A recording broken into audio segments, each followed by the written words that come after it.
Star Trek revisits the Kelvin timeline with a surprising character's comeback.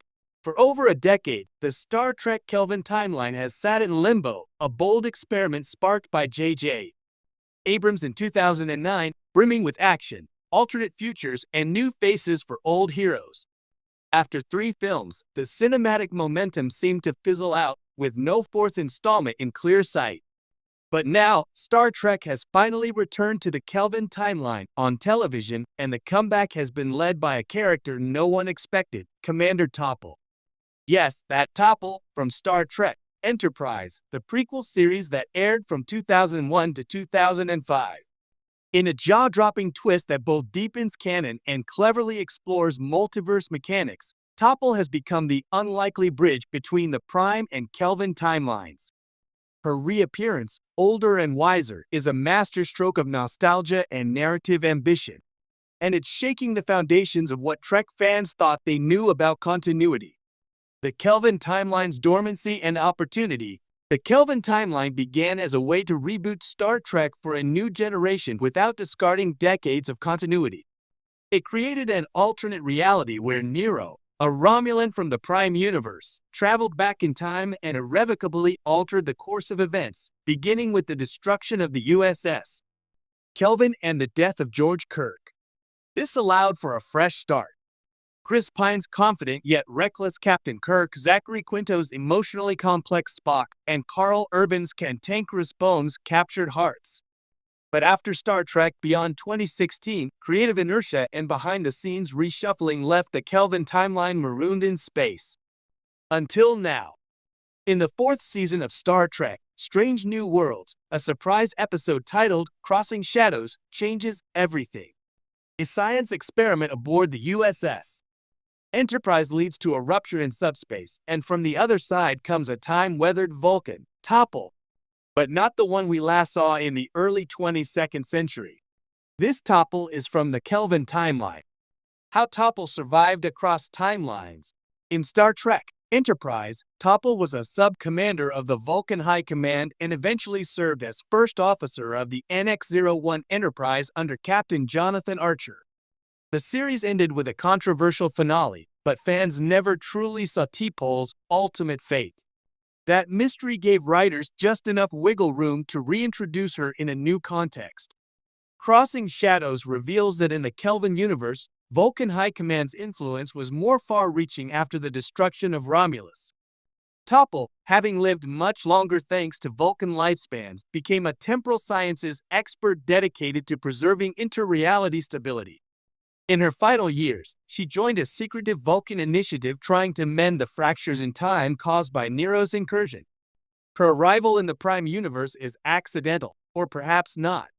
T'Pol hints that destiny is often a ripple, not a line. The writers cleverly weave her knowledge of both timelines into the ongoing stories, offering fans a meta-commentary on Star Trek's own fractured history. She's lived 2 realities, and she's here to ensure both survive. Why T'Pol? Of all the possible characters to return, T'Pol is an inspired choice. Her role in Enterprise made her a bridge between emotion and logic, between the strict Vulcan way and the chaotic human future. She was always caught between worlds, a perfect metaphor for someone who can now bridge timelines. And from a practical standpoint, her Vulcan heritage gives her a plausible lifespan that extends across centuries.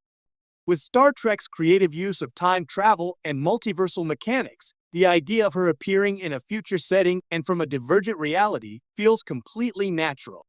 She also offers something none of the rebooted Kelvin cast can: continuity from the early days of the Federation and a fresh link to pre-Federation politics.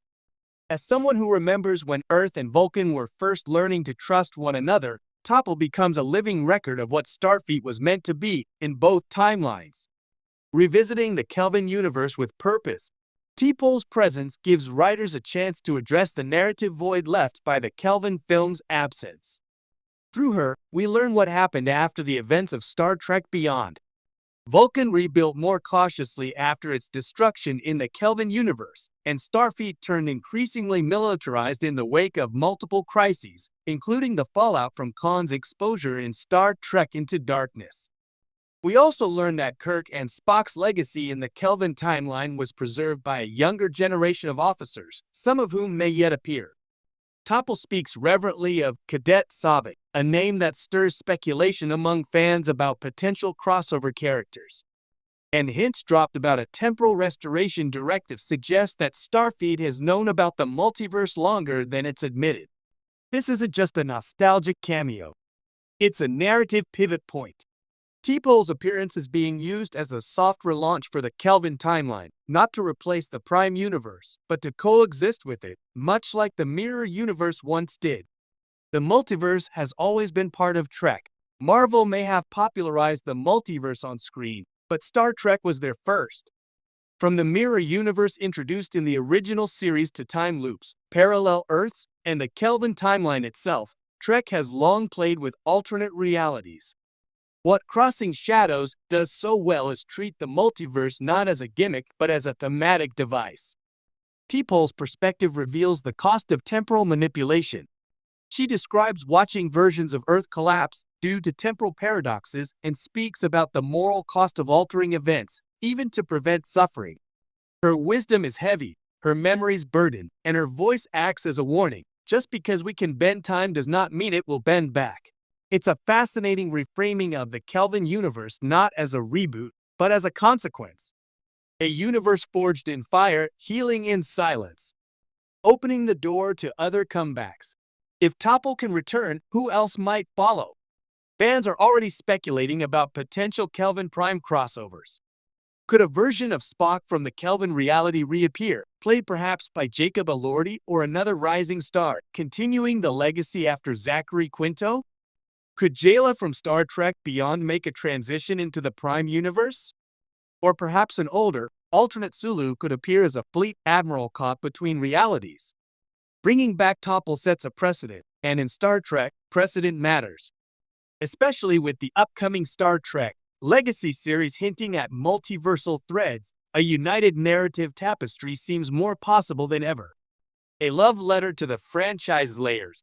The episode Crossing Shadows is more than just a character comeback. It's a love letter to Star Trek's multi-generational appeal. By linking Enterprise, the Kelvin films, and Strange New Worlds, the franchise asserts a bold truth.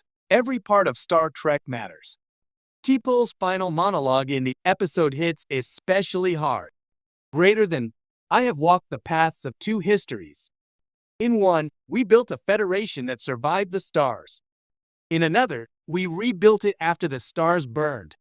Both are worth saving. Both deserve to be remembered. This is a message to fans, Prime, Kelvin, or otherwise, that no branch of the franchise is forgotten. Every universe, no matter how alternate, has something to say. What this means for the future. The return of the Kelvin timeline through Topple could be the spark that reignites a but beloved continuity. Paramount,